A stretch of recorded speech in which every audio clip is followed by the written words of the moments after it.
The conference started with a message from prominent Islamic scholar Fethullah Gulen, in which he underlined the importance of understanding Islam as a religion of peace, the way that it truly deserves to be understood. This is a message to the conference denouncing violence in the name of God, the case of Islam.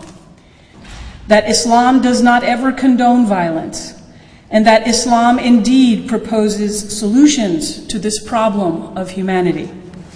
For years, I have stated that a true Muslim, that is, one who understands Islam thoroughly, cannot be a terrorist, and that one who engages in terrorist acts cannot remain a Muslim, cannot remain within the fold of Islam. On all platforms and occasions, I have reiterated that Islam cannot permit or sanction a person to be killed in order to reach any goal. The conference aimed at understanding one of the highly debated issues of our time related to the issue of terrorism and its relevance in Islam as a world religion.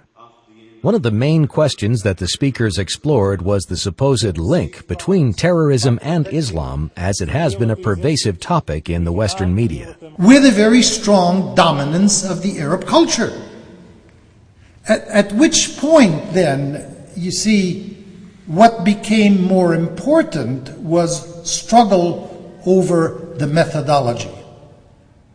So philosophy was put aside, and theology was sort of boiled down to what is in Arabic called ilm usul al-fiqh, that is the science of methodology, through which you could arrive at fiqh, which is science and knowledge.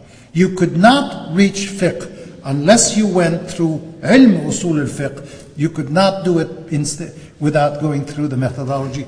The methodologies then became more important than the outcomes. And the methodologies became more and more constrained as time went on. On the issue of enmity between major religions in the world, the speakers noted that fundamental issues of conflicts are not related to religions themselves, but rather related to the political and economic agenda of individuals and leaders, often portrayed as part of a religious agenda to provide mass support for their causes. The speakers urged avoiding the mistake of generalizing when it comes to understanding religions with individual events, as this might lead to fundamental misunderstanding. The conference was a comprehensive effort at drawing a framework within which we should try to understand each other and other religions, especially within the context of Islam and terrorism. This was to provide an opportunity for interfaith dialogue and understanding, and Oklahoma City University's had a partnership with the Institute of Interfaith Dialogue, and when we entered into that agreement, one of the things that we thought would be very important to do is to have a conference like this to talk about issues of violence and terrorism and deal with some of the many misunderstandings and misinterpretations that people have about Islam and some of its true teachings in relation to those issues. And certainly people who would never consciously encounter Muslims or even just people from, different walks of life suddenly are brought together. I was really impressed by the energy of the Turkish people involved in this. The interfaith movement really it's definitively a Turkish movement.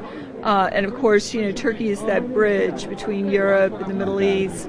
And even though it seems self-conscious, when I moved to Texas, I was really delighted to meet the people. I'd gone to Turkey on my own the summer before, and when I arrived in Texas, I was really surprised to meet so many Turkish people, who were so active in trying to create a better atmosphere, a deeper understanding of Islam. Well, I've enjoyed it very, very much. I find that having a number of different opinions has been very, very helpful. People are being very straightforward and honest. I hope that the program is being recorded in such a way that other people that aren't here get an opportunity. Only then will it really help. Here, many of the people are, so to speak, preaching to the choir, meaning there's very few people that disagree with what's being said. So an opportunity for people outside of this organization to hear about it would be great, and I am appreciative of the people that put it together. Do you think that this I'm actually learning things that I can share with my Christian friends who insist that the Muslim religion is different than the rest of us, that they are the terrorists of the world.